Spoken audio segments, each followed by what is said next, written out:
Hi, Kev. Hey, what's up? Happy Tuesday. Happy Tuesday to you, my dear. How is everything? Everything is good, just taking it one day at a time. Awesome. I'm trying to get better light for you right now. Let me see if I can do something. Okay, yeah, take your time. Uh, Hold on. Working on it. All right, bye. Try with the light. I hate fighting this one mosquito. This one. Where are you? I'm in Miami. Okay, no wonder it's so bright outside. It's pitch black outside in Trinidad. But I just have one mosquito fighting me. It's one single one mosquito. You need some buck. I mean, and you know when a mosquito land and you have go by your ears, if you Yeah. they call it, you start to scratch all over. It's so annoying, especially when it's just one. Because you'll be sitting there in silence and you just kind of hear like in your ears. Yeah. Anyways, thank you for joining me for week 12 of my Plugged In series. Super excited to have my Vinci family here. Everybody that knows me knows that I'm an honorary Vincentian. Oh yeah. Because I just love St. Vincent so much. Oh my gosh. Okay. So some people on here may know who you are. Some people may have seen the intro. Some people may have missed the intro. So for those who are now kind of logging in, why don't you give them, a little 1-2 bars so they know who Kevin Lyttle is? Coming home for Carnival. Vinci must, I love you, can't do it without you. Your voice is so sweet. I wish that I could. Oh my gosh, I wish that I could hit those notes. I sing like I can sing, but everybody knows it's not a good idea. So we'll just jump right into this. Now, you are, known for Turn Me On. Turn Me On has sold millions of records worldwide. When you decided to create that song, what were your intentions behind that song? Well, I wanted to create something that would actually cross over in the sound of Caribbean music at the time, because in St. Vincent, the history of the music was always this raga soca, slower sounding soca that was more groovy and sexy. We called it raga soca. You had man like Fafa and Corti, who was very famous in the early 90s with Touch and Exodus, and you had Stonewash Daddy and what's her name? Prima Donna Bascom. And that was actually, they had a song together. I think getting on hot in the party, something like that. But it was very dancehall and soca, because Stonewash Daddy was a really big dancehall artist in St. Vincent at the time. And I've always loved that record. And when I was thinking of a way to cross over soca music, I just had that record in the back of my mind. And then when I did go into the studio with the song, though, the whole idea of the dancehall in the back of my head, that sound of that crossover that him and her did, was what I was presenting to the producer. And I was like, yo, I want that almost like that punani rhythm, that ting ting ting ting. Then I punani rhythm going ting ting ting ting ting ting ting. So we can be ting ting ting ting ting ting ting ting ting ting. Yeah, so that was the whole way that we got the vibe to make the beat, the music of Turn Me On. The song itself was an interpolation of a 112 song called All My Love. I literally heard Mazza the year before did a song called Tongue Song. And I think he won Road March or Soca Monarch with it. But what happened was he took Cisco's song and said, let we mash down tongue, instead of let me see that, let we mash down tongue. So I was like, yo, I take an R&B song. I want to sing R&B and I want to try crossover soca song and totally flip it. And it was not a popular song on their album, but yo, when I was done with it, yeah. Okay, and you're going to be celebrating, in the next couple of years, 20 years of Turn Me On. If I'm not mistaken, it was 2001 or 2004 when you released the song? Yeah, it was 2001. Right.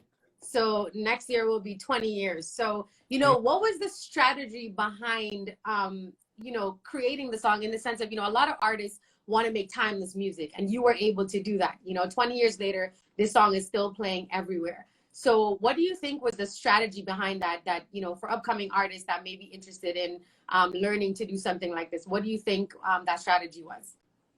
Well, you know, it's all about pioneering. You know, at the end of the day, I think the strategy is not really something that would work. If I explain how my strategy work, it will not be the same for somebody else. Right. Because at the time, that song was because of the things that needed fixing in the sound of music at that time. So I was blessed to have the voice and the writing skills to come Right. up with a record, and the creativity to come up with a record like that. You know, the song that I have in my voice is also something that has really kept that song alive, because not everybody can sing like me, unless, Yeah. you know, my voice is very, very unique. Um, but what I would say is this: if in anything that you want to do in life, you have to try to be a pioneer. You have to try to do something so different that it changes the landscape. And that's what had made me so successful then, and it's still keeping me successful now. The fact that the song is still a one of a kind. Everybody's Right. singing it over. Everybody's trying to mimic it. You know, the sound of dance is now trying to mimic it and bring tropical house and all these kind of different things, which in while it's already been done in that song.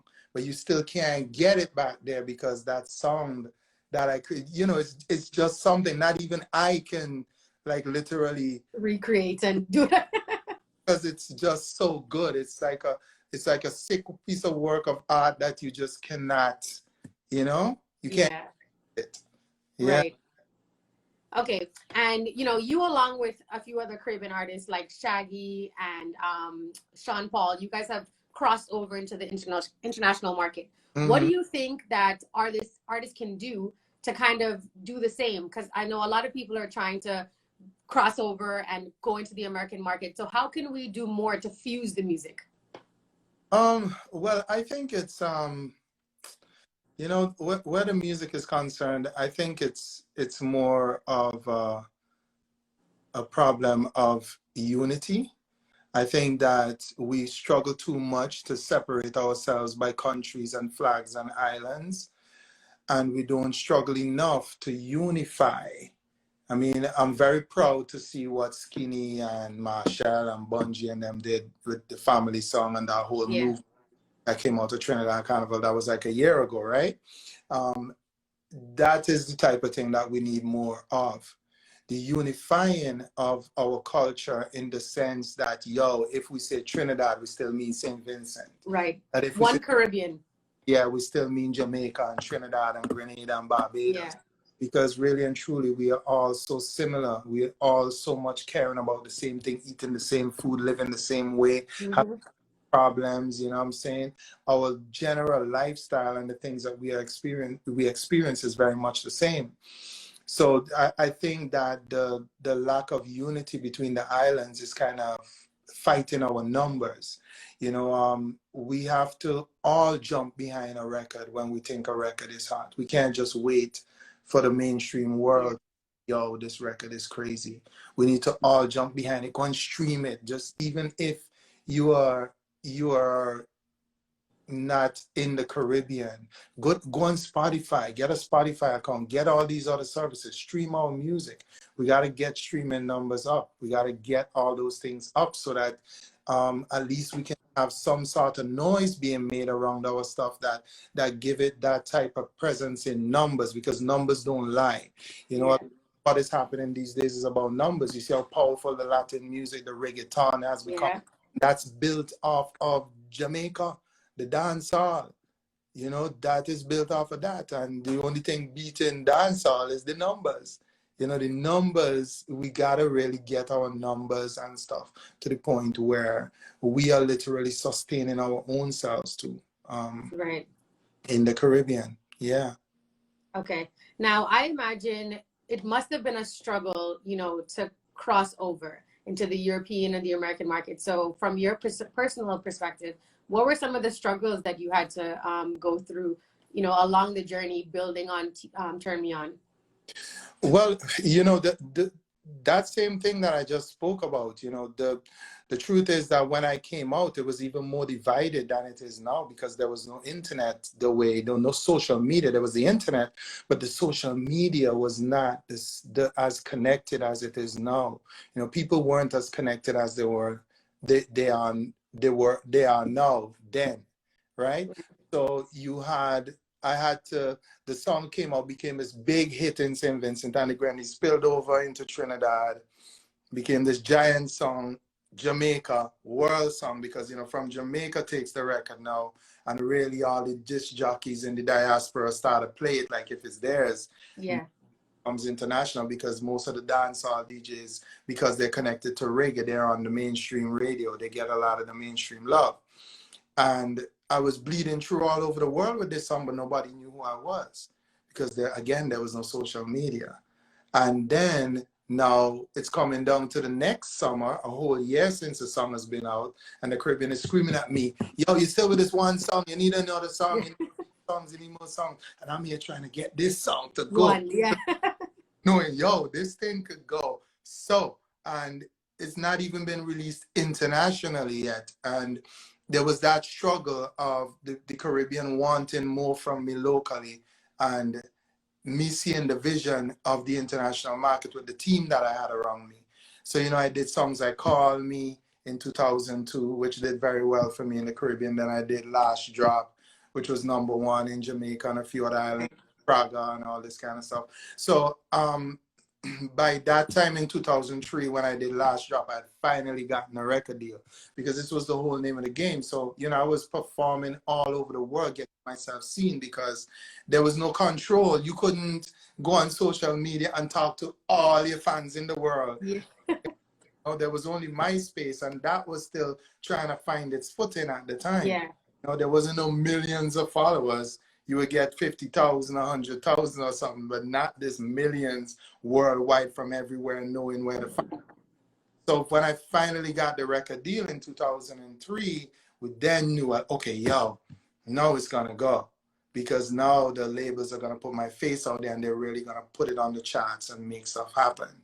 Yeah. And so done. But it was a journey, because of all these difficulties that presented themselves, because also there's no major music industry in the Caribbean when you think about it in terms of the money-making part of it. Mm-hmm. You know, so you don't have the means when you come out in the Caribbean, even today, to say you can really, you know, unless you're a dancehall artist. And you can demand, you know, with just one song out of the box, you know. Yeah. Right? You know, but it don't work like that in the soca world. And I was dealing with the soca world, you know. So, I mean, and my vision was like, yo, I want to be out there. From since I was a little kid, I was like to my mom, I want to be a superstar. When I go out and I do this and I come back. When I was a little kid, I was saying this to my mother. I was like, when I come one of these days, they're going to be bringing me back in a limo. So you always wanted to be in music? Yeah, and my mom. Okay. So said, so done. I came back in 2004 or 2003. I can't remember what year it was. They had a huge motorcade. They had me in the VIP in the airport. Minister came to see me. I was on BET. I brought Spragga Benz with me. It was really cool, you know. So, I mean, I made my dream come true. And not a lot of people could say, but it was not a 1, 2, 3. Oh, I got a big song and that was it. Yeah. I had to work 3 years and take all the negativity and you just this one song every year. You know the industry in the Caribbean. Mm-hmm. Anything they could find to lay a habit, you know, they was just laying it on. Take you this one song, this one from 2001, 2002, 2003 until I get that record deal. You know, so I mean, hey, the name of the game is you can't give up. You just gotta keep. How did you deal with, because everybody deals differently, so how did you deal with, you know, the negativity from people? You know, did you kind of constantly have to remind yourself, this is the vision, this is the goal, and just kind of keep yourself in track? You know, Were you very grounded in, you know, your spirituality? What really kept you going, you know, when people were attacking you? I'm going to attack for a lack of a better term. You know what? At first, it didn't faze me because I didn't notice it. But it was when I did some interviews with some people, and then I heard behind my back now, people are telling me, my managers come and saying, yo, they're saying this or saying that about you, or how, like one time I was like in a club doing anything like any other artist, and I would hear back, oh, he always trying to run down girls, and he always this. And Oh, wow. you would hear all these things, and that's just one thing that I remembered, you know, but they would always have things to say. And that's a part of it, you know, they were just continuously, because I was doing something that they just couldn't understand because it was done before. But it has brought me to this point today. Right. But I kind of like, just because I was just so, I kind of was and still am the kind of person that I kind of get lost within myself a lot of the times, because I'm very genuine. And sometimes I'm just very genuine, and it's natural. Like I don't come to pretend. Like I keep it real. You talk to me, will you see and how I talk and how I behave is the real Kevin. It ain't no splitting. And a lot of the time that has kind of messed me up, because I don't put up no type of defense. You know, I tell the truth. I keep it real. I don't fake nothing. And it has left me vulnerable. So people used to take advantage of that a lot of the times. But I would be so nonchalant about it. It was almost like a kid in a candy shop at first. I was just having fun. But then when it really started to hit me, I was like, yo, this is really unreal. You know, I think one of my first experiences that it really hit me was Trinidad Carnival. I was like, whoa, this is not as much fun as I expected it to be. No, because, yo, it's a lot of pressure. A lot of people want what they want from you. Then you have to deal with the competition and the energy that they don't help you. They will look at you and see you falling, and they will be like, oh, who he with and what he did, this is his business. I'm minding my own. And that is something too that we need to learn in the Caribbean. We need to help each other. You know, especially when you see young people becoming successful and they're doing things, you got to be there for them and mentor them, especially if you was one who has already been there in the business and has been very successful. Right. But I find a lot of that. It was always, yeah, and so much so you would find it a lot in the soca community. It's a little less in the dancehall, but in the soca community it's very high. They watch you like from head to toe this weird way, like, yo, the people just come out for you. And, you know, I had a hard time dealing with that because I was just really cool. I was just really genuine. I'm a fan of every single artist, and I would approach them with that, because I'm candy shop. I'm artist who I spend my money to go and watch in Victoria Park and Simmons. Now I'm rubbing shoulders with them. And it's the coolest thing to me, you know. I want to go shake everybody's hand. I want to meet everybody. I want to smile to everybody and just show them love. But the walls that I was getting, you know, because it's like they already experience it that way, so they push it to you that way. So, you know, there's still that onto this day that needs to be overcome. There's need for more camaraderie in the behind the scenes, between the artists themselves. They need to look out for each other. Now, speaking of mentoring, do you mentor? You know, when people reach out to you, are you receptive to mentoring younger persons? And what advice would you give to this younger generation? Because I think they are growing up in a completely generation, to myself, to you.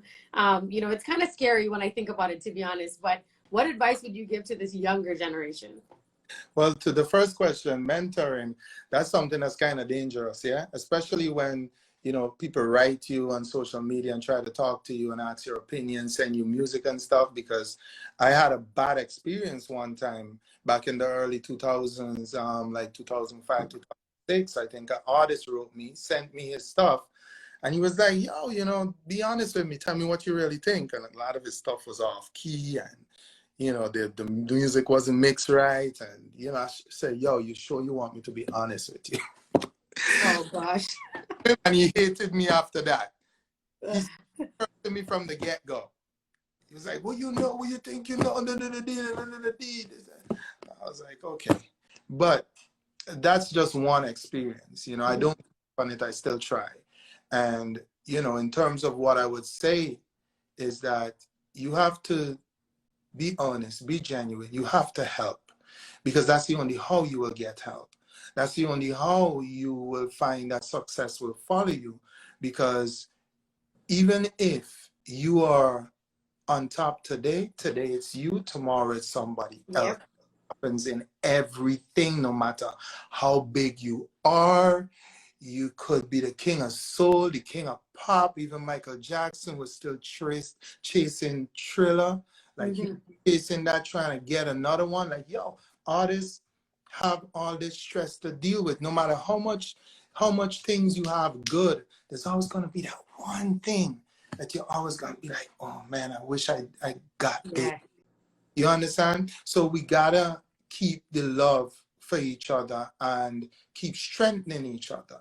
If you don't do that, nobody would strengthen you. Nobody would look out for you. You have to look out for each other. The name of the game is look out for each other, and it's a part of everything. It's not just the music industry. It's something that you have to Life. Yeah, you have to apply it to life in general.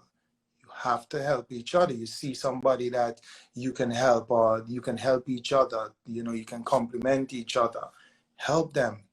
Tell them, yo, hey, I would do this with you, or I would do that with you. Don't be afraid. This one bagger, you know, I demand no. I got this no. You want to write on my thing no.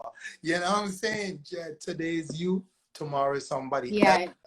How big you become, no matter how successful you are, how rich you are, how powerful you are. Today it's you, tomorrow is somebody else. You have to keep it in the back of your head.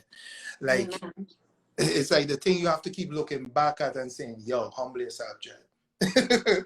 Yeah, like lose the ego, you know.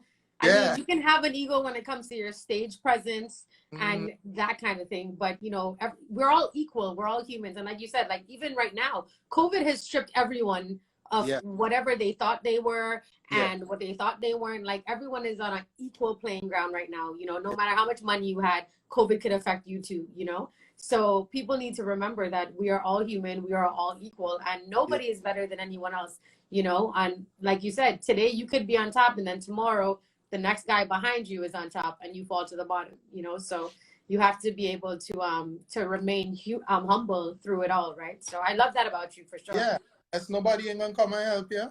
If you diss everybody and treat everybody bad, who's gonna look back and say, yo, let me help him? Yeah, sorry for him. Nobody ain't sorry for you.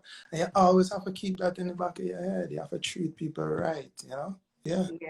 Now, I know you said you're like a big fan of a lot of artists. So if you could pick one artist, any genre, that you can collaborate with, who would you pick? So it could be like American R&B, hip hop, European, wherever. One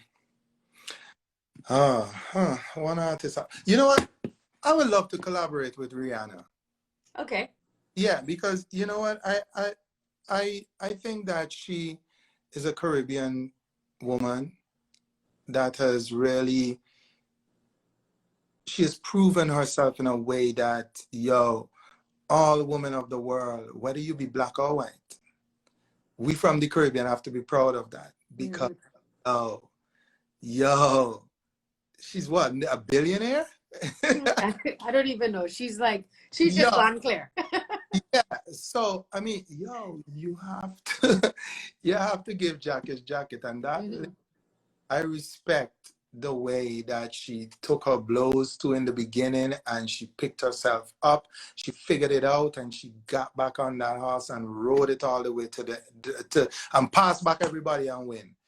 You understand? And yo, it just goes to show myself as an example. You know, I might not be a billionaire, but I ain't doing bad. You know what I'm saying? Right? Yo, it's a matter of how you get up, man. You have to get up. You just gotta get up and keep going. That's it. Because she know if you get up, she know when she get knocked down, them is the kind of people you want to be around. You know, want to be around people who know how to be successful. That's how you will learn to be successful. You know, and successful does not mean hype. It does not mean lights. All of the lights, all of the... No, it does not mean that. She sing it, but that's not what it means. You are a proud Vincentian. That is something that I know. So what does being Caribbean mean to you? Wow. Some breadfruit, some saltfish. And the Vinci version of Palau, because it's not the same as Trini. Some double meaning, some double entendres, some, you know, there's a lot of things being Caribbean mean, you know. Yo. Oh gosh, but what makes you proud to be Caribbean? Well, I think that the ability to be nice and friendly and humble, you know, I think that most people in the Caribbean have that. Mm-hmm. Just that, like any other human being, when success go to your head, if you don't have the right people to talk to you, yeah, you know what happens right there. Yeah. Like we go back to mentoring again, but you know, I mean, Caribbean people know about humility. They have to understand humility because nothing we get comes easy. Mm-hmm. And I didn't just from St. Vincent and be able to rub shoulders with dancehall artists, man like Shaggy and Sean Paul and because who's one of my friends. Them like, it's not when you come from the Caribbean and you lived in a little boathouse with galvanized roof, where you can see the nail and them through the wood in the ceiling. Sometimes you have a Jack Spaniel nest in your roof. You know what I mean? And in Guyana they say Jep. But hey, you know about loss, you know about the what life is really like, what hardship is. And when you become successful, if you have the right people from the Caribbean talking to you too, you're gonna be all right.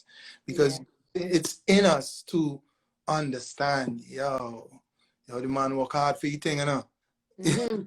There's a bigger appreciation. I see when he grew up, I know him down the road, this, is, so, I mean, it ain't no Hollywood thing from we. So we have that innate knowledge of, hey, this ain't easy. This is not an easy road. Yeah. I know. And I think we're very resilient people as well. We go through a lot and we just keep fighting and keep pushing. So that's really what makes us different, I think, from the rest of the world. Now, you sang a number of songs. So what is your personal favorite song? Like, which one out of all of your songs is like your absolute favorite? All of my songs is kind of favorite because I put so much into them. Even songs that y'all ain't hear. Like, Is there one that just, it might have like a memory attached that takes you back to that, growing up in St. Vincent, it makes you realize, like, this is where I am today, outside of Turn Me On? Home for Carnival, I think. Okay. Because that song was a moment in my life where, I was being pulled in different directions. The Caribbean was calling me back, and then the international world want more music, and I just was like, what am I gonna do here? It was a unique position. And the soca people and them want soca. And I had to find a middle ground, and that song was the weapon that I used to balance the whole thing. That's actually one of my favorite songs. Yeah, so hey, it kind of put the diaspora and the diaspora and me became very close because of that song. And it works across the board because everybody wants to go home for Carnival. So it doesn't matter what country you're from in the Caribbean. You just hear Home for Carnival and it's a win, So now, if you had to describe soca music to someone who has never heard soca music, how would you explain what soca music is? It's uninhibited, man. It's just pace, energy, love, sex. So mean, that's a good description. It's Pace, love, sex, and energy. Yeah. okay. All right. I'm Almost gonna maybe we'll put that on a shirt. But we'll coin it. So now fun indeed, yes, and freedom. Freedom definitely is another word that goes with that. So you wanted to, be in the music industry since you were a child. If Kevin Lyttle was not in the music industry, you couldn't sing or whatever the case was, what do you think you'd be doing? You'd be a model, you'd be a farmer. Well, what do you think you'd be doing? I would still be trying to sing. I would still be trying to sing, and man, I would be working at the Customs and Excise Department in St. Vincent. Is that where you used to work? Yeah, boy. Ah. Best job I had gotten at the time, because I'm technically inclined. I did electronic engineering at the Technical College in St. Vincent. Okay. So jobs in that field is not just 1, 2, 3, and the practical experience again with the helping one another and thing too. Because I had a couple of jobs in the field in the beginning, but the people in them whom I work with in St. Vincent, man, the man and them just got me, they put me on a piece of radio and then they got me like a fool trying to choke thing and I didn't know what I'm doing. Just say, fix that. So, it was not an easy road. That market in the career because nobody just teach you anything. Sometimes it's just dog eat dog. So it was really tough, and I got this job at the customs, and that's where I would have been because it worked out. I was already out of the cash cage, as they say in St. Vincent. I don't know, that's probably not around the same way anymore, but I was already about to step out of that and move to a second epaulette on my a second stripe on my epaulette on my shoulder. So I was excelling in it. It wasn't my favorite thing. Definitely not my favorite thing, but I had to get some money in the household with my mother and my grandmother. But that's definitely where I would have still been and trying to sing or probably trying to song like a rough soca. Jump on with raga. Yeah, like one of them. I would have been giving up on the singing part and go to something like like that. Yeah. Because if that didn't work, I had to try something else, right? Correct. Now, are you involved in any business ventures outside of the music industry? Yeah. I mean, I've already from the beginning when I started, what happened with me is this: I had all the money just saved in the bank, and then finally, as things change, I just started deciding to invest, and I got this home that I live in right now. I had already had some land in St. Vincent that I inherited, and had the little boathouse that was there. We were poor, so we had all this land and couldn't do anything. And I decided, let me give my mother some money so she could build the house. So we have the house in St. Vincent, a nice big 4,000 square feet home that I built for her. And, I did other investments here in America, got some other apartments and stuff like that. I did real estate, I have a few things that I'm doing. And then I started thinking about, music, what I can do for myself. So now I have I own a recording studio with my business partner, my wife, Dr. Yes, Terracon Records. Yeah, so let's touch on that. So what does the name symbolize? Because it's a very weird name. So is there something symbolic behind that? Well, Terracon means dragon in it's a New Zealand language called Maori. I'm not sure if it's still a current language, but it's New Zealand, and it means. And we were both born in the year of the dragon, and we were looking for something on the label. Yeah.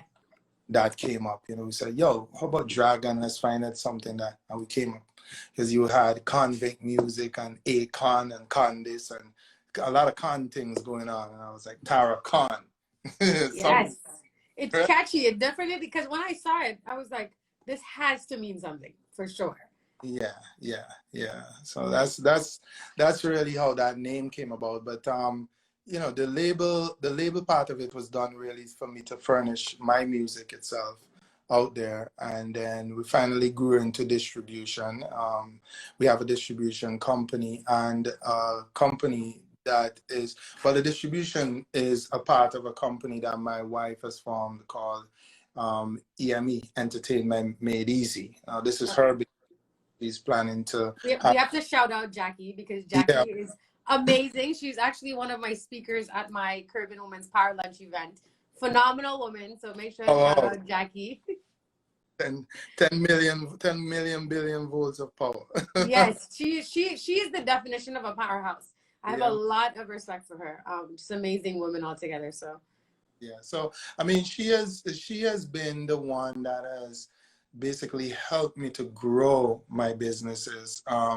And she's kind of the backbone behind everything, because there's a part of my business which is my publishing, my residuals, which she is the one that really is the brainchild behind figuring out and knowing where to really maneuver stuff, who to talk to, and mhm, the royalties put in the right place and stuff like that. I right. can't, this is just too much. But she's a boss when it comes to that. So, within her company, she has the distribution. We're also doing publishing, and her company EME is gonna be a company where you can source anything in the entertainment industry, whether you're an artist or a consumer of music.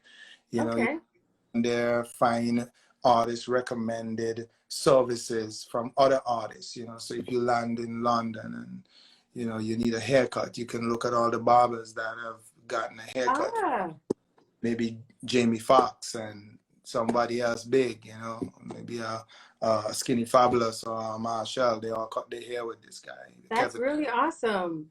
Hey, yeah, this guy is the guy to get your haircut with. So it's these kind of things that she's creating within her site. We already have the distribution, which is also coming very soon. I don't know how far along she is with it. I know she's almost finished with getting the website for the distribution properly integrated, so anybody can go on and distribute their music. Okay. We're really gearing it to help the Caribbean, because the Caribbean, first of all, is our home and it's very underserved, yet our music is out there making money and we can't get it. Mm-hmm. Correct. Yeah, and that's one of the things we want to do with this system as well. Yeah. Okay. Now, what do you think would be some financial tips? Because you seem to be very knowledgeable when it comes to the entertainment business, because, as you said, you guys do publishing and all these other things. So Mm-hmm. what do you think are some financial tips that you can give to artists in general, whether they be young, established? Because I think that a lot of people lack knowledge in this area. So what do you think would be some tips that you can share? Well, I again, today it's you, tomorrow is somebody else.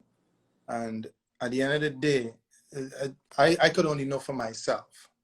But you have to look at your situation when you become successful and start to have money, and see what is the right thing to do with your money. And the universe will tell you, if you believe honestly in the way that the universe works and how things are connected spiritually. This is not no religious nothing. This is just energy, vibes, the people that come around you, the reading the energy and watching what is right and what works and what worked for who and whatever. You can figure out in your life what is the right moves for you as well. I would say that, the first thing you do is get something that is gonna either protect your movement forward or protect your future, Right. right?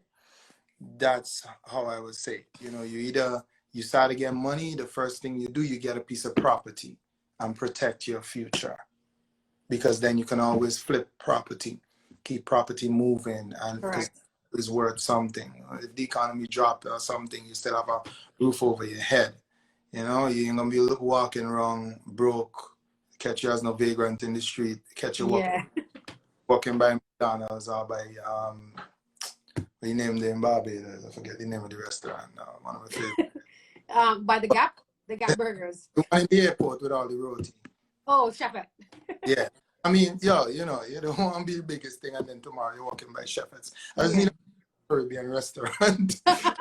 Yeah. I want to be the biggest out next time I catch you in the drive-thru at Island Grill. Right. Set up a good system so you can keep making money. You have to keep thinking forward, you know, setting up things that keep you in a position of wealth. Even if you want to do the other side, which is you'll keep your movement going up where you keep making money, you look at your business that you're in and you see what if it's something in yourself that's worth it, that's going to present an image maybe that you need to have to get somewhere else further, or whether it's in the product that you're presenting to make it work even better. You know, there's just different ways that you can work things out, but do take your time and think about where you want to be, what is most important for you. Get plenty now and have nothing later, a little now and have everything later. That should be an ad. Oh gosh. So you've traveled like everywhere. What do you think is what's a place, because I'm sure you have multiple favorite places, so what's a place that stood out to you the most and why did it stand out to you? There's a few places that stood out to me. I think in the very beginning, what stood out to me was Japan. It was like, yo, you know, because you see big cities in America. When you're in the West, all you see is America, America, America, America. Yeah.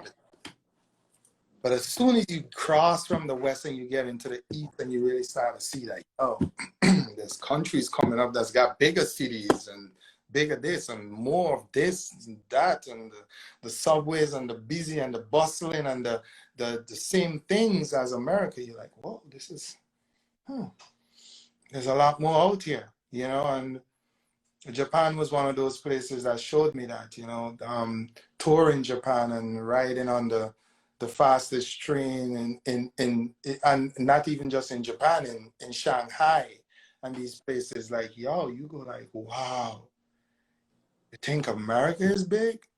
Yeah. Go to China. Yeah. And then, yo, what blew my mind recently was Dubai, because I've been performing there a lot over the years, almost every year for the past 5 or 6 years too. I've been there. Wow. I mean, I was going there since like 2008 or 7, somewhere there. But these past few years too, I've been there a lot. And yo, it's incredible, you know, to see our people, we people, yeah, black people have the tallest building in the world. Yeah. And me, we have the tallest building in the world. You understand? There's no black toilet paper, you know. We don't take from nobody. That's a Vinci Cup. Tallest building in the world, right? And yo, it's just incredible, you know, to walk into a place like that and see a mall that's 10 times the size of, maybe, let's say, right now I'm in Miami, let's say Dadeland Mall. Like, yo, ridiculous. Like, the building is sitting on the mall and you're going ins and out of all these things down there. And you don't even realize that you're walking under this building, just to tell you how big this place is. Yeah. How advanced in technology and all this kind of stuff. You know, so I mean, these are the places that have like really opened my eyes to the possibilities of what is out there for everybody. It's not just me, it's not just you, it's everybody. There's enough in this world for everybody to get something and become powerful and become wealthy and be happy and successful, help somebody else. But you're limited to be honest, you are very, very limited to what you can see here in front of you, where you live and the people that you interact with. Unless your eyes are opened and you see somewhere else and see the progress and the possibilities of what you can achieve, a lot of the times we're just so sitting there saying, yo, I don't know how I'm gonna ever get what I want. Where they're going, yo, man, I'm comfortable with family there. Leave me with family there. I love this. This is Mm-hmm. my country. This is mine. You know, and we limit ourselves, and we got to stop doing that. But it's not. It's easy for me to say, but brother, if I could There's show, so much, yeah. yeah. I tell people all the time, you know, I mean, some people are not as fortunate to be able to travel, but traveling just enriches your life on so many levels because the people Mhm. that you meet, the cultures, and it gives you a greater appreciation as well for what you have and where you come from. You know, like I mean, I loved growing up in Trinidad, but it's when I went outside is when I realized how much I love Trinidad and how much I value, you know, my culture and my people. Mhm. So, you know, I always say if you can afford to travel, travel. And you know, it just opens up your mind into just a completely different perspective of things and life. And you just see that, you know, there's so much opportunity, like you're saying, there's so much opportunity to do what you want. But Yeah. again, you have to be consistent and you can't just feel as though, you know, just because I want it, I'm gonna have it, or just because Kevin Lyttle has it means that I could have it. Like you have to work for it. People will see you and think that, you know, Turn Me On is, you know, a timeless song. You know, you're gonna make money for the rest of your life off of the song. But it didn't just come like that. It wasn't No. just I sang a song and now I'm making money. There was a lot of struggles that you had to go through to get to this point. On to this day, I mean, yo, at the end of the day, thank God for my wife because she has been the engine behind that part of my success.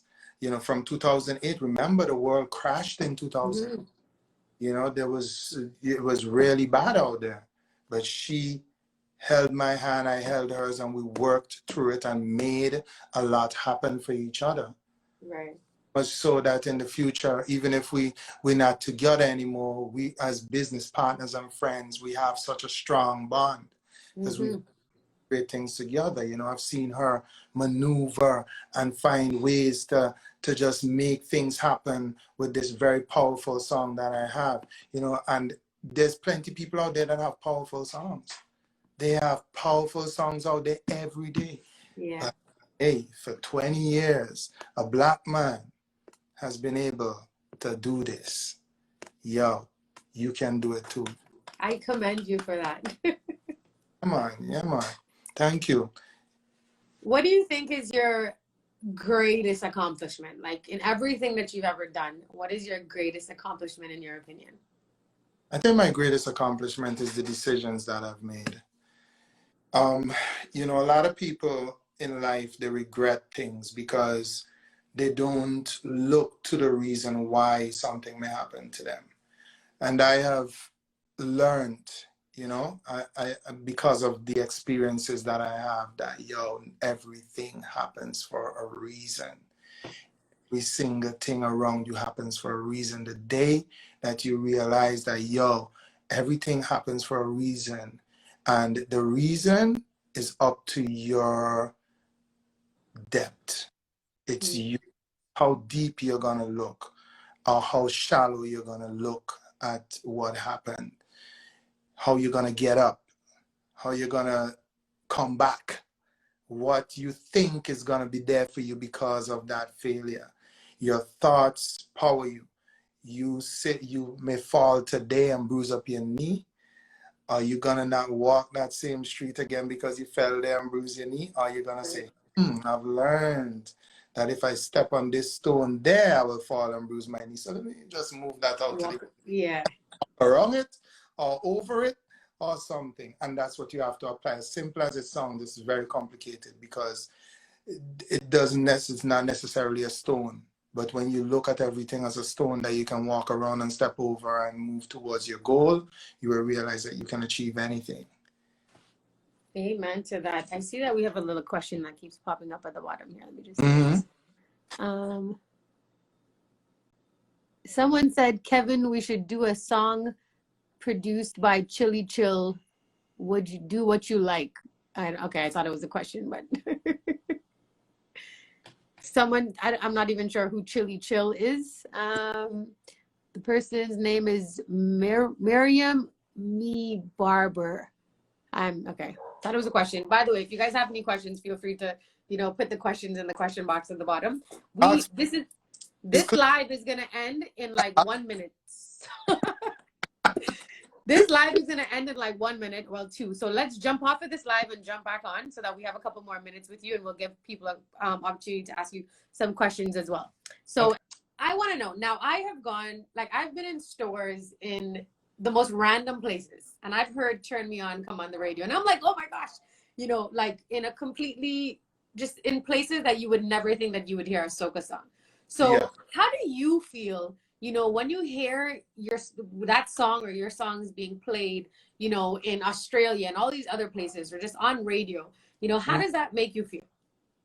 I feel like I'd be bouncing off. I think that for me, I feel like every time I heard it, I would probably have like butterflies in my stomach and be bouncing off the wall as if it was the first time I'm hearing it in a different country outside of the Caribbean. I just feel like it's just so amazing. Yeah, it's kind of like Michael Jackson here in Thriller everywhere he goes these days, man. It's like, I want something bigger. I want something else. You know? You're an artist, and it's like, yo, you hear yourself on the radio, but you don't hear the song that you want to hear. Then play this song. I want to play this one. You know, that's what's going through my mind a lot of the time. Hey, I am very grateful. I'm very proud every time I hear it still, though. And at times I do get excited. It after a while, over the years, like anything else, it becomes normal. Yeah. You know, I don't want it to become normal because hey, that's my bread and butter. I don't want to take it right. But you know, it's life. But I'm always very I count myself as very lucky to be where I am and to be blessed with the success that I've been blessed with, you know. Yeah. Amen. Someone said, tell us about your creative process. So, you know, if you want to elaborate on your songwriting process, even, you know, what is Kevin Lyttle like on stage? What is your performance? What are your performances like? Well, you know, the creative process, I normally would listen to a beat and start making up something. Like Nikki was a song that I did like that. Slow Motion was something. Oh, Slow Motion is such a good song. Yo, that beat was so incredible. The producers, I was like, yo, this is a hit. So can you just do it for me? Just give me like, you know, a couple bars on Slow Motion, please. Just for me. How Slow Motion go again? How it go again? Remind me. I told you, do not ask me to sing anything. La da da da da da da. Yeah. La da da da da da. I like the way you make your waistline roll, moving like a thing, you make me lose control. Right now you got me so turned on, dancing all night to the soca sound. When you made that face and roll your waist, it made me feel like I'm in outer space. Do it, baby, one more time, cause all I see is in slow motion. Do it to me once, do it to me twice, slow motion. Girl, the way you whine, yeah, you mash up my mind, slow motion. Walk it on me once, walk it on me twice, slow motion. Hey, hey, yeah. Yo. Look at that, acapella version and everything, and you still sound, wow. But you know, that song is one of the hardest songs for me to sing live. Serious? How come? Because it's so low. Oh yeah, usually you're like, I'm like, oh yeah. I'm up here and then I go, la da da da da da da da. That's, you know. That's a good challenge though. It is. Like even if you check singers out, you know, you check out Bram at night, you don't notice Bram at night, don't be singing too low too often. Yeah. It's harder when you have a high pitch for you to, even for me now to speak loud, and my talking voice is like this. Yeah. It's after a while, it really tires me out vocally to talk low, sing low. I find myself yelling. So I actually for that song when I'm performing it live, it's one of the few songs I leave the actual vocal in so it could help me to project the sound of my voice. Okay. Yeah. Okay, that's interesting. Did you ever take vocal training? Yeah, I did a few sessions, and then Atlantic Records had me work with this great vocal trainer, one of the greats. His name is Kerra Denel. I worked with him for like the whole of Turn Me On album in 2003 when I was doing that on at Marlin at South Beach Studios. Okay.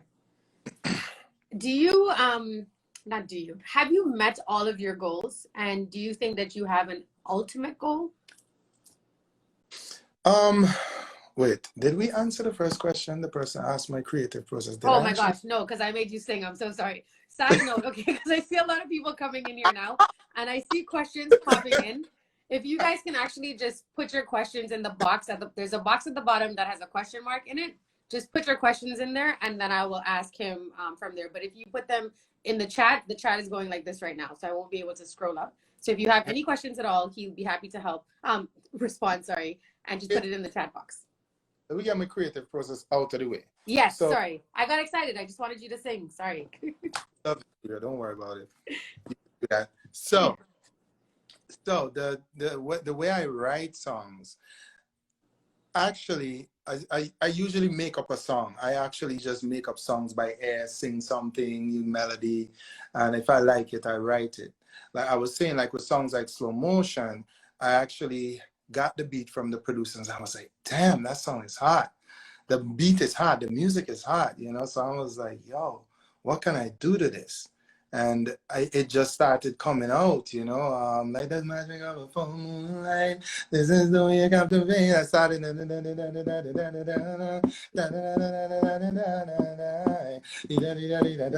I had that all recorded on my phone.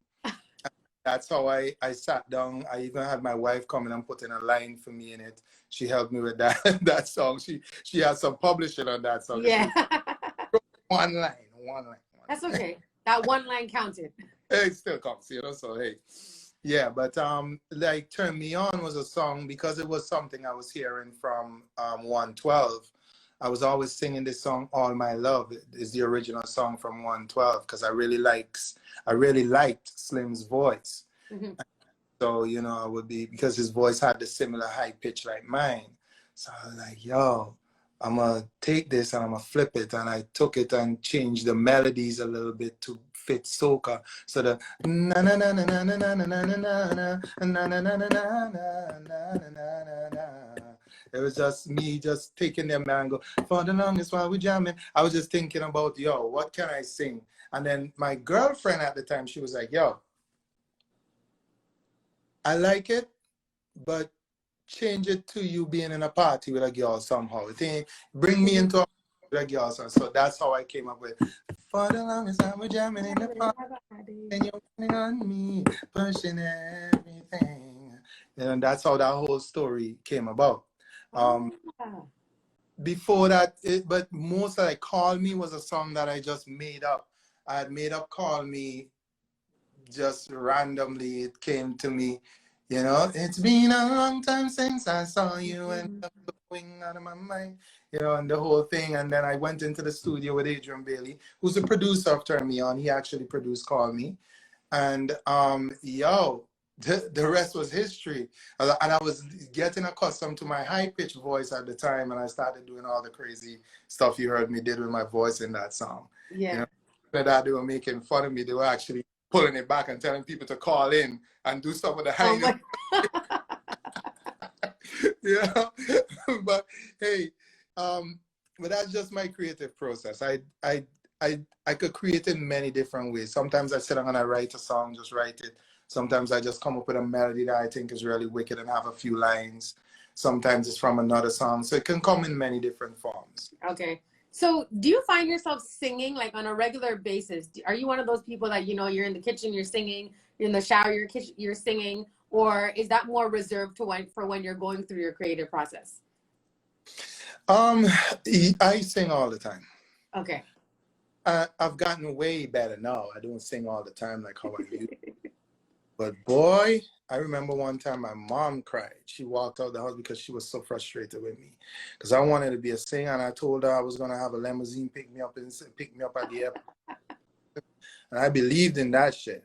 I was not holding back. Every day in the shit. If anybody from St. Vincent who live Lodge Village know me right now, they could tell you that. Yo, I was the noisiest kid from the time the minibus dropped me. You hear me mouth. I would be shower. Sometimes the neighbor behind me will call my mother and be like, tell your son, please come out the shower. And shower. And if you check my bio, they'll say I sing a mango tree, blah, blah, blah. You know, I need to really fix some of those things that they say because they ain't really exact. But the shower was a concrete shower under the mango tree. Had a piece of galvanized from the roof, old piece of rusty galvanized. You should just put it in there and go in the shower. That's your door. Somebody said Artistville heard you too. Artistville is where the old airport is, right? Yeah. Artistville. Oh, you would hear me all over shops. I was living in Las Vegas, across the river in shops, and I started trying to sing high. Because I was like, oh, if I'm going to sing, I need to be able to do what Stevie Wonder them do and what Michael Jackson do and say, come back and do a little Lou Rawls, you know, a little deep voice. You know? You know? Oh, gosh. Yeah, you know, I had to do that and start saying, the way you're making me feel. Still be able to go up there and come back down. You know? Yeah, so, I mean, hey. I can only imagine how frustrated your mother was. But now she's like, look at my kid. Well, God bless her soul. She's gone now. It's been... Oh, may she rest in peace. Sorry. Like 12 years. This year is going to make 12 years. But she was, you know, I made my dream come true. She was happy. I remember one time I was leaving from St. Vincent to go and perform, and she almost cried in front of me, and she didn't want me to see her cry. And I didn't want to break down either. We kind of give each other a small hug. Yeah. Walk off the stage. You know? Oh, gosh. You know, what I did when I built that house in St. Vincent, I built and gave her the master bedroom, and you know, I took a little room in the corner that when I come back to St. Vincent, I could just have my little room there and sleep. Mm-hmm. But she was, you know, everything was hers. That was the queen. You understand? Yes. Yeah, man. Oh, I saw someone just said rest in peace, Adrian Bailey. I didn't realize he passed away as well. What? Well, I see DeGrind from New York said rest in peace, Adrian Bailey. Yo, when did that happen? I just spoke to Adrian last week. Okay, so maybe hopefully it's a different Adrian Bailey. You know, may that person rest in peace. But... yo, DeGrind, don't play with me right now, brother. Oh, yeah. I guess he'll probably respond and say exactly. I just saw that. Ooh, my throat just got heavy there. Whoa. That's the producer of Turn Me On. That's why when he said it, Agent. Oh, he said different one. Okay. Whew. Oh, shit. Ah, all right. Well, you know, yeah, that person rest in peace. Wait, let me just catch. Yeah, I'm telling you, like my heart stopped too, even though I didn't know who it was. Let me catch my breath here. Hold on. Whew. I'm gonna drink some water. Lord, man, don't kill our Adrian, no man. Jesus, Lord of mercy on my soul, and I'm not. Oh. A positive note. I was gonna say the conversation would have just went a completely different direction. Yeah. But yeah, so have you met all of your goals, and do you have an ultimate goal? You know what? I have this type of way that I'm not greedy, but I'm never satisfied, because my philosophy is the day I stop wanting more and stop doing more and not wanting more of just everything, but just wanting to build myself even more and do more in the world with whatever has been given to me already. You know, that's when I die. That is how life is. If you stop moving, if you stop thinking about ways to make yourself more successful and reach further and keep making attempts and failing and succeeding and failing and succeeding, you're gonna die, because you are designed to fail and succeed. You are a being put here to be active. I believe that you just have to keep going. So, you know, I always want more, but not more in greed. I want more in happiness and success and more fulfillment. fulfillment. Mhm. That's the right, get it right there. Fulfillment. Yeah. I agree with that 100%. My dad has always taught me that to, keep going, keep moving, keep building, keep creating, keep impacting. It's very important. And I think that's a lesson that a lot of people need to really understand, and just really soak in. I know we spoke earlier about that there being more camaraderie amongst artists, I should say. But what do you Yeah. think that we as a community can do more to support artists like yourself? Yo, I mean, it's a matter of awareness, I think that the Caribbean people aren't as aware. The fans in the Caribbean, they aren't as aware of how much the music industry in the Caribbean contributes to the the lifestyle and the well-being and the culture and the money and the economical strength of the Right. Caribbean. Our music is very, very powerful. Look at Beanie Man and Bounty Killer the other day. Mm-hmm. Yo, we need to build that awareness. Let our local people understand how powerful, whether you are a soca or a dance or a reggae artist, that awareness is not there. We see all these big crowds when we come out, but it's only hype that we're seeing. Mm-hmm. We see hype, but we're not understanding the effect and the power that goes with it. And because of this lack of understanding and awareness being made happen, you find that artists in the Caribbean aren't really getting paid their money. Mm-hmm. They're not getting paid. They're not making their money. There's no artist in the Caribbean right now who has a song on the radio in the Caribbean that should be broke. Correct. I'm telling you this right now. No artist in the Caribbean who sing a song should be broke. The main reason is because all the radio stations them in the Caribbean, even the ones who paying royalties right now, all of them, they ain't doing enough. Mm-hmm. And we so against seeing a little man come up and really do well that for it may look like only the doctors and the lawyers and the engineers and the scientists and all of this can be wealthy and successful, and when you become an artist, it's so, it's an unconventional job, so that the respect is not automatically there. Because of the lack of awareness, the radio stations and them feel that, yo, why must pay you all that money? That's the attitude, because the awareness of how powerful our music and how powerful and what is made, how much money is made, how much of a business, how much of a career it is for the people in the Caribbean is not there. It's just hype. It's hype every year. Carnival, bam, bam, bam, bam, bam. The song them play, break down the radio. And after that, our man back to the job. Because, that's your place and we're going to do. But that awareness needs to be made. There's a lot of money floating around that artists need to start fighting to get in the Caribbean. The awareness needs to be there. It needs to be fixed big time. Yo, you think of artists anywhere else in the world that have big song playing on the radio, you want to come see the house where part they live. Mm-hmm. No owner. Anything could be richer than the artists who are the biggest song that year.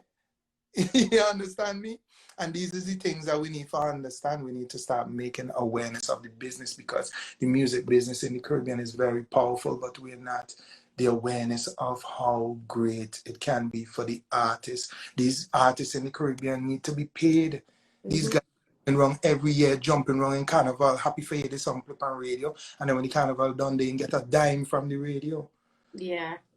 And it making me chest tighten up right now, because yo, it need to fix. It's just really horrible. And people don't realize how much hard work it goes into creating this music, and just you have some of these artists that are running on stage, you know, during carnival, they're touching 5 and 6 stages a night, no sleep, you know, like I experience it a lot going on the road with the guys, which is why I have a greater appreciation for the entertainment business being a part of it now, because we will go, you know, on a trip and they have 4 shows in one night, and we finish the last show and we have to jump on a plane 6 o'clock the next morning to head back out to go to another place. And I'm like, people don't see, you know, how much work is actually going into everything that they're doing. But like you rightfully said, people see and hear them during carnival is jump, jump, wave, wave.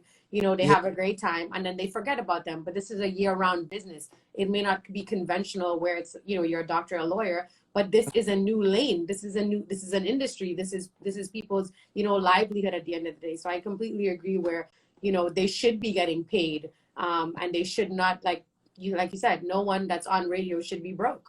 Like, that's a big statement.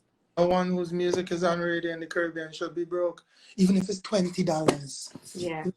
$20 every 3 months, you could still buy a lunch. If you're starving for 1 month and you get like $20, you could say your music make you something. Mm-hmm. Yeah, we need, and I'm just saying it like that and trying to make light of it. But I mean, I'm thinking of how the man on the ground look at it, because it's motivation. Right. You know, see that the sweat off your brow bring you something, because it's not a little bit of money that artists have to spend for record song. Mm-hmm.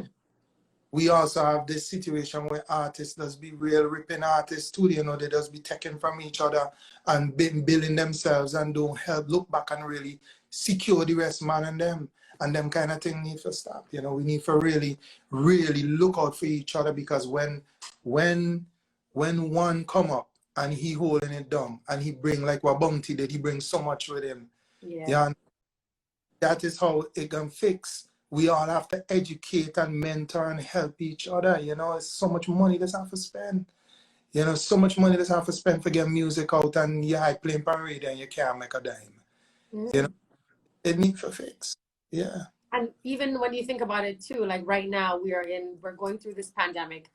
Artists aren't working, you know, DJs aren't working and so forth. And there are artists that are still investing in themselves, you know, whether they have it or they don't, they're still recording music, they're still investing in their craft. And again, people may not take that into consideration, because the song will drop when carnival comes around again, they're excited, but they don't even understand the struggle that they would have gone through during this pandemic, where they may not have been able to even afford to put out music, but because this is their craft and this is what they love and this is what they're passionate about, you know, this is their investment. So I think that more conversations like this specifically on a whole needs to happen.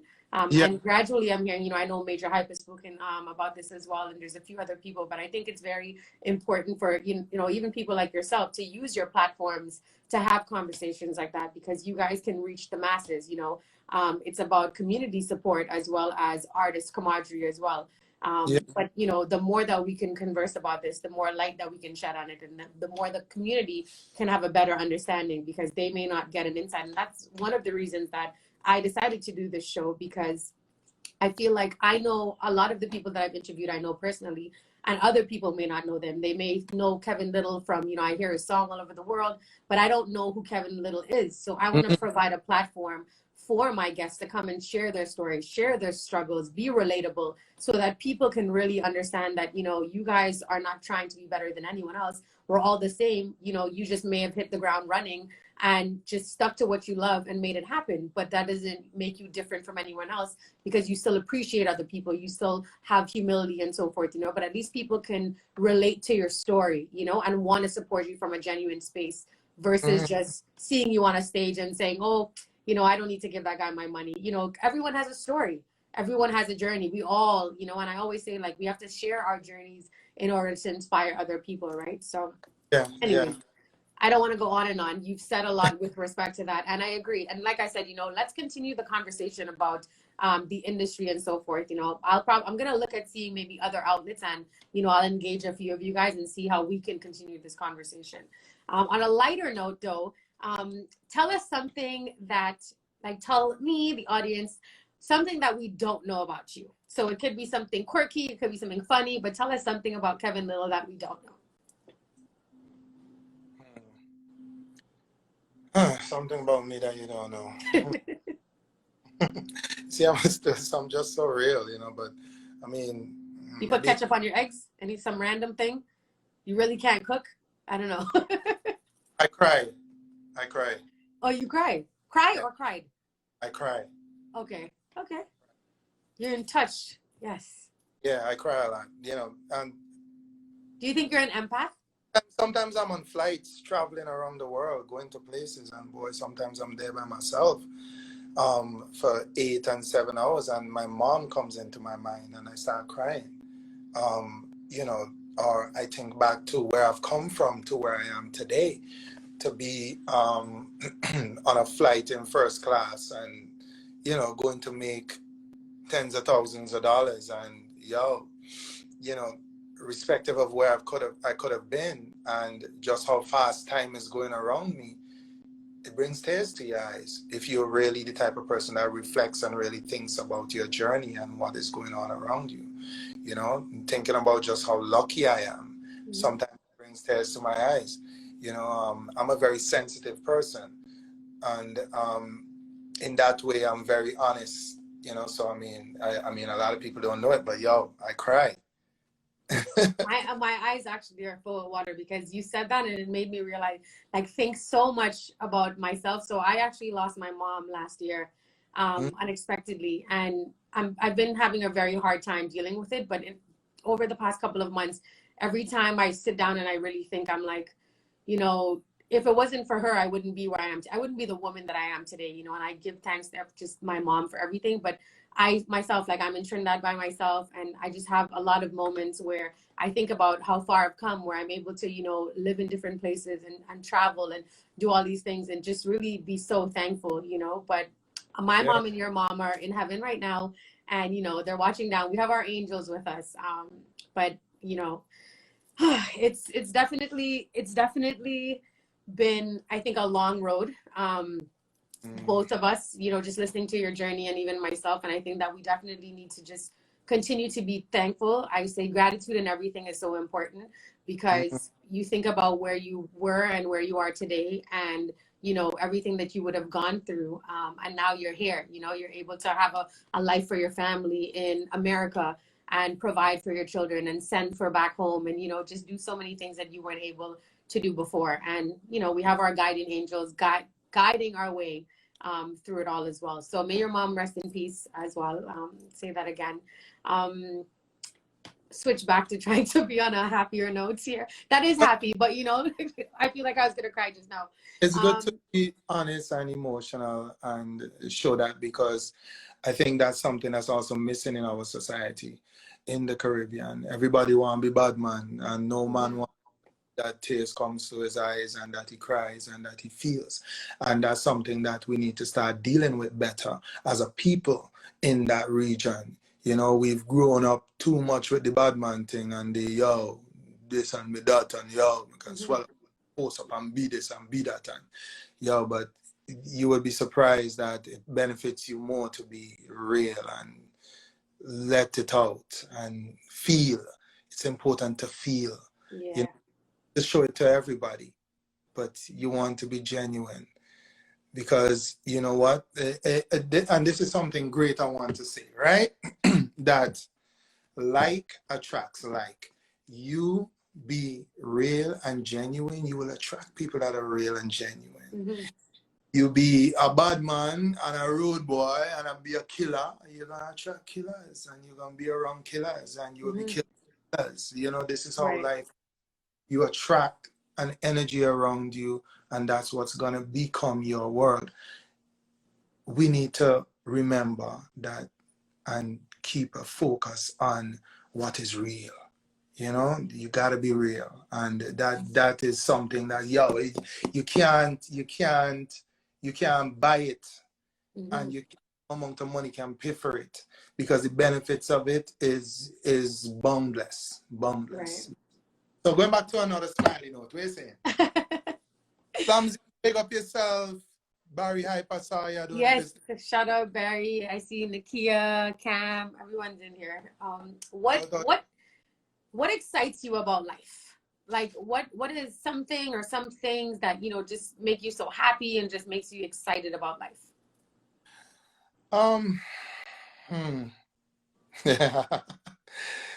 I love doing new things, man. I just love doing new things. Like right now, I'm working on a food delivery app for the Caribbean, Ooh. Oh similar my to gosh, thank you. the app is already built. I'm actually just solidifying the relationship with the partners in the different islands to get it ready to be launched. So that's like me. I like every minute I want to push myself to something else and do new things. You know, that's excitement for me. You know. Okay. Other than that, I like a lot of TV. I watch a lot of cartoons. I think I get this from my cousin's father. You My like cartoons? what? My cousin's father used to watch cartoons all the time, and he was a genius. His name Lennox Cole. He's my cousin, who was like my brother's growing up, and he would be watching cartoons every day. All these cartoons, his Bugs Bunny and his Daffy Duck and all them things. And Oh my gosh. I kind of patronized him because at first he was the only father figure that I had growing up because I'm an only child and my father was unable to be there.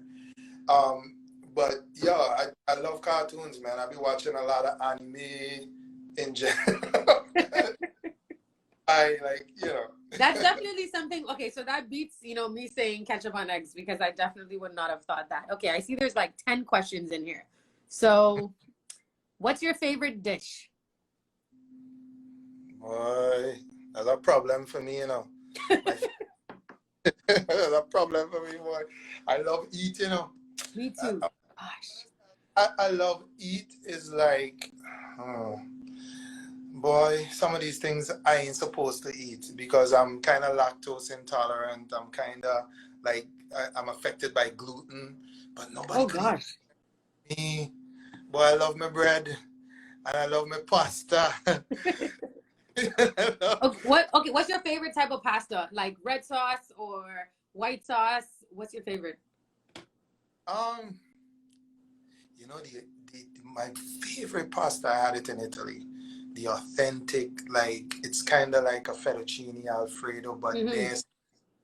it's with a red sauce. Boy, that thing tastes, you think a fettuccine tastes good? Yo, that in Italy with the red thick. Okay, adding it to my bucket list. Okay, let's see what else we got here. Hungry Kira, girl, good. What's your next move after the pandemic? We're ready for a trip to the Tobago Keys. Oh my gosh, I want to go to Tobago Keys. I think my Yeah, wife, what's in store for Kevin Lyttle after all of this? What can we expect? I think I might be home a little bit, but my wife going and she on a little vacation with she sisters or whatever. She doing she thing, you know. She making more.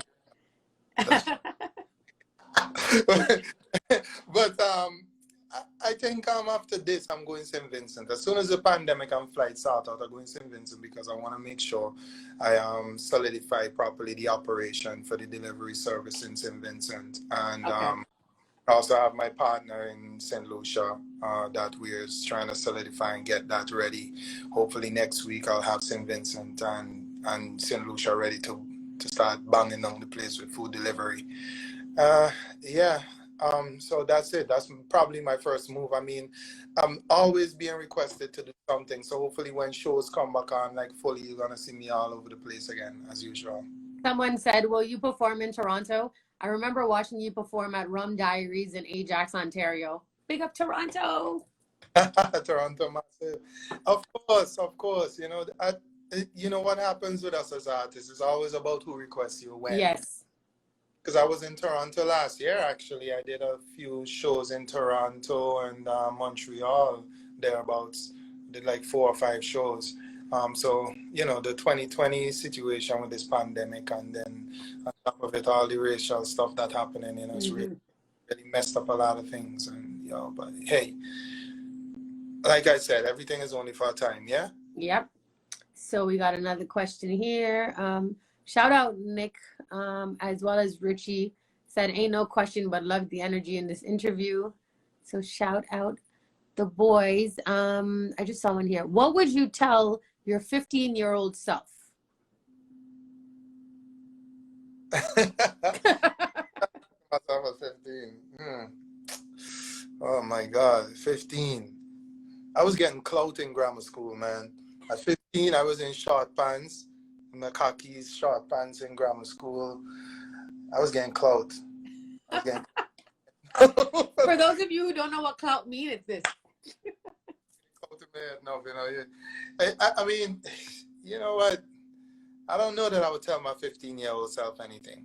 I'm not going to tell him anything. I'm going to let him be him because, like I said, yo, the journey, if you change things, it's going to change a lot of the great things that you learn and change a lot of the great things that you influence on the way. And you may cause a catastrophe if you tell yourself too much things or tell yourself anything at all, right? So, nah, I won't tell myself anything. And someone said, how important is family?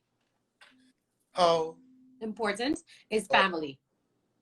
Very, very important. You know, it's like the most important thing. I think that for anyone to have a support structure, somebody to lean on, people who you can actually really be yourself, somebody who you can actually cry tears in front of and really express how you feel about things is very important. Somebody who's actually going to do the same for you and look out for you in the way that you would look out for them is very important. It's also very important because of the fact of motivation. You know, having a family to take care of and people in your life that you care about to give them things and see their life be better is great motivation for yourself as a human being to move forward in this world. So I would say like that is like the number one importance of family. You know, a lot of the times the richest man in the world is the loneliest man in the world. Mm-hmm. Everything and the real thing that you need, which is somebody to care about and somebody to care about you is not there. You know, so family is extremely important. Okay, so I was going to ask you, what are 3 things that a man needs in his life to survive? So family will be one of them. What are 2 other things that you think that a man needs to be able to survive in this world? 2 other things. Mm-hmm. Determination is one. Determination and just self-belief, you know, believing in yourself. You know, you have to be determined and you have to believe in yourself. A lot of the times, believing in yourself and being determined to get what you want can be looked at as arrogance. Mm-hmm. And sometimes it has to be, you have to let it look like arrogance because you don't want to be a pushover. You don't want to be pushed away from your goal and your dreams. So sometimes you have to step and show people that you want what you want and really, you know, so yeah, determination and self-belief. Yeah. I like it. Now let's pretend that you're a tour guide. So, you know, you're not a soak artist, you're a tour guide in St. Vincent. Yeah. Where would you take tourists when they come to St. Vincent? Like, where do we need, now, not me, because I'm an honorary Vincentian, just putting that out there. So, you know, my girlfriends come to St. Vincent and we're like, okay, we're calling Mr. Kevin Lyttle to go take a tour of the island. Where are you taking us? Wow, there's so much in St. Vincent to see. You know, what are the must do? The must Falls of Belen, Table Rock in Vermont. You got to go to the volcano, man. Like, that should be the number one thing on your list. Listen, I've been to St. Vincent 4 times in the past like 3 years or maybe 5, and I'm yet to go to the volcano because they said that it's a hike, and I'm like, what if I hike and I can't make it back, and it's the whole thing. So I'm trying to, you know, work out now so the next time I go, I can do it. Yeah, it's a good exercise, man. But yo, it's 4,048 feet. So yeah, and the crater is a mile wide. Wow. So it's a beautiful thing to see. You know, it takes up almost half of the island. Jeez. Yeah. I want to go to Happy Land, the little island with the bar on it that the guy made out of conch shells. Kevin, don't do me this. You're the Vincentian. I'm the honorary Vincentian. Sorry, somebody. It's okay. Am I back? There's a little island that Skinny told me about, and it's, I think, Happy Yeah. Island. It's like a small little mass of land where this guy made a, like, he created a bar. Happy Island. There we go. Kevin, Oh, do not tell me you do not know about Happy Island, because I'm the honorary Vincent. yeah, I know about it. I know of a few places like that too, because there's some that come out when the tide is low, and you No, so can. this one is just there. But It's an I island by one, Union Island. is it over in? I was there. I was there for a party. They have a big fete on it, right? So Yeah, no, so I think you're thinking of Union Island. So Union Island is next to Happy Island, but you have to yeah. take a boat across. And Yeah. you go across and you party till you drop. Or you drop in the sea because it's kind of cliffy. Yeah, yeah. Okay. I've been there. I've been So there. yeah, so for those of you watching that, I see that there's some Vincentians in here. Shout out to all the Vinci people. But it's basically a small mass of land that's like in the middle of the water. And this Oh, right? What did you say? Sorry? I said my wife is yelling at me. Happy Island. Yes, yes. Jackie, come say hi. Oh my, so No, I've been there because me and her went and partied there for right. a carnival party. It was So really they great. said that the man would go and he would keep putting conch shells there or something until Yeah. he created a bar. So he has this little bar on like a little plot of land in the middle of the ocean. I think it's the coolest thing ever. So I want to go as a tour. See, I should be your tour guide. There's pictures on my this is new. This is a new thing, This Happy Island is relatively new. So, I'm not in St. Vincent 365. Right. Party. I did the party like 3 years ago. Okay. Party, yeah. 3 years ago I did it. I just didn't remember the name of the island as Happy Island. Remember Skinny doing it every year. Skinny. Yeah, they're over. And another thing is it punkies for pork on a Tuesday? What's the guy's name? There's somewhere right across from Arnesville Airport, the old airport. Mm-hmm. There's a little bar. What's the name of? Do you remember the owner's name from over there? No, I don't remember the owner's He does name. like how they do fish fry in Barbados. He does like a pork Tuesday. And Yeah. I know they say you come to St. Vincent, you have to go there on a Tuesday. You know what? I'm retracting the statement. I'm going to be the tour guide and you will come as the tourist. Before there was him, there was Yvette Polk City. Oh, punkies, there we go. Yeah. I know what you're talking about, but I more was around the time. I was more home in the time of Yvette Polk City, and I had a lot of, right. I can't really eat like that anymore, again. Listen, we can't come out of quarantine looking crazy, so just minimize how much you're eating. Okay, so I try to, end the conversation very lightly. So if you could be an animal, what animal would you be and why? If I could be an animal, damn, what would I be? I could be an animal. No, not Chill Spot. I know Chill Spot. I was talking about punkies. If I could be an animal, boy, what could I be, boy? I think I would be an elephant, They have really good memories. That's all I know about elephants. Yeah. Not only that, they live long. Right. Not even the king of the jungle could topple. They could crush you if Yeah. need be. Yeah, I'll be an elephant. Okay. Strong and powerful and big. Mash up everything like Santana. And this is like the funniest, and I say it's the exact same thing I say at every interview. So if I'm going to give you a color that you have to describe, but you have to describe this as if you're describing it to somebody who's blind. Okay. So how would you describe the color purple to someone who is blind? The color purple to someone who's blind.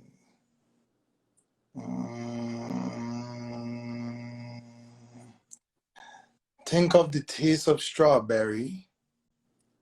I'm going to close my eyes and think about this. The taste of strawberry. Think of raspberries. But you don't, as what they look like or what they taste like? What they taste like. Right, because I'm thinking that he wasn't blind all the time, right? Okay, so I'll give you a blind. He wasn't blind all the time, okay? So, no, because then that's going to be, then he already knows what purple is. So, no, this person, he or she has been blind their whole life. So you need to figure out how to explain to them what the color purple looks like. How do you explain to a blind person how a color looks? This is why it's one of my favorite questions. But you know what? Come on, you can do this. Think. Purple. You're good with words. You write songs. You got this. I'm trying to think of something that feel like purple. I think of something that feel like purple. What do you feel that feel like the color purple? Boy, I don't know, boy. So, okay, so let's think about it. So purple represents royalty. So purple is a royal color. So Queen or DJ Slam Zero, do not dare steal my idea. I'm kidding. Slam this. He said he's stealing this idea for games night. Make sure if you steal it, you at least, credit me. At least, tell them to watch my interviews every Tuesday. Oh, you got boy. So purple represents royalty. You know what? Think of the most beautiful girl. They don't know what a girl looks like. Oh, yes, they do. Blind people know what a girl look like. That's one thing you could feel out. Okay. Out. With the most softest lips. And could really kiss. That is purple. That is purple. I think that is the best answer. Hands down. It may not make sense, but it's the best answer. You ever saw purple lipstick? Oh, God, yes. Yeah, purple lipstick is popular, Huh? Oh, God. Girls with purple lipstick can kiss. Oh, my God. I'm crying. This is as funny as the person who had to answer yellow. Oh my gosh. I'm never not asking this question because now my cheek hurts. My cheeks hurt. Okay, we will give you that. Not purple lipstick. Someone said Hewitt family says hi from Toronto. Hi, Hewitt family. Hi, Hewitt. The Matic said, well, if they can see black on the back of their eyelids, then just back up a few shades. What's wrong? Oh my gosh. Wow. Well, let me just compose myself really quickly. My cheeks are like, oh, okay. Well, I am so happy that you got to hang with us, rock with us. To everyone that's been rocking with us since 7 o'clock, thank you guys for logging on. Make sure you guys check out Kevin Lyttle, follow his page, check him on Spotify, YouTube, Apple Music, everything. Support our artists. We need you guys to support the artists and just, support what your community is doing, support your brother, support your sister, buy from local businesses, support local businesses. Again, thank you guys for watching me. If this is the first time on my page, make sure you follow me. I have a lot of interviews that I do weekly, just a lot of content promoting Caribbean culture and so forth. I will let Kevin, say a few words as we exit out. What do you want to say to the people before we leave? Well, I want to thank everybody who's been hanging with us for the past nearly 2 hours, basically. Yes. And shout out to all the Vinci people on the ends and all the Caribbean people in general. And I can't call Mo Islands because if I call one, I have to call all. So, let's just say the Caribbean. The Caribbean. Shout out to all my Caribbean people, no matter where you're from. And look out for new music. I'm working on something with my boy Skinny Fabulous. Yeah. Big up Zamal.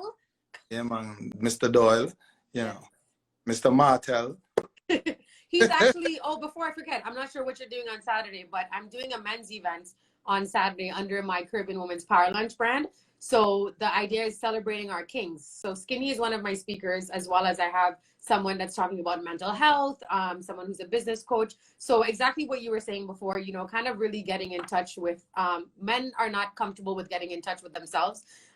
So we want to be able to celebrate men at this event, as well as just talk about the struggles that men go through and so forth. So if you're available, I'll send it to you. And for those watching as well, the link is on my page. It's a free event on Saturday. for men and women, but we have a great cast of people that will be there. And like I said, Skinny Fabulous will be representing from St. Vincent, but I'm excited to hear this new track from you guys. This sounds like something I'll be fire. We got a boom track. It sounds like Kevin Lyttle mixed with Major Lazer, mixed with Skinny Fabulous, mixed with Turn Me On, mixed with Carl, mixed with a whole heap of Kevin Lyttle. So when can we look out for this? Soon. Okay. And Skinny, I want to give him as much chance as possible to get it the way he like it. Right. And then top it up a little bit to the way I like it. You know, so. Okay. Yeah. Oh, I'm loving the vibes in the chat. Everyone's bigging you up. Love Kevin. Big up yourself. This was indeed a great interview. And you know, as I said, a lot of people may not necessarily have had the opportunity to sit down and, you know, listen to your story and learn more about you. So I'm happy that people were able to find out who Kevin Lyttle is. Is Kevin Lyttle your real name, by the way? Yes, it is. My full name is Lescott. Oh. Lescott. I'm going to say it again. Don't make fun of my name now. My first name is Lescott. Lescott. Okay, Lescott.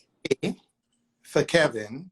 Them guys in school used to call me Kevin Costner. Every time I come with the sunglasses on, they used to make it. And then my friends in primary school used to say, you know, little kids, he have a cut on it less cut. But in any case, first name Lescott, middle initial K for Kevin. Last name is two last names. My mother last name, which is Lyttle. So Lyttle is actually a name. It's spelled Lyttle. Okay. Hyphen Coombs. That's my father's title. Coombs. Okay. So Lescott Kevin Lyttle Coombs. Yeah, man. Look at that. Now I'm going to call you Lescott from now on. Yeah, I expected that. But call me anything you want, as long as you call. Okay. So I was going to say, can I get a little bar before you leave? You know, maybe like another 2 hours. New music, Kevin Lyttle, Skinny Fabulous. Oh, it's coming up. Oh, this feeling in my body just coming up. When you're next to me, I can't get enough.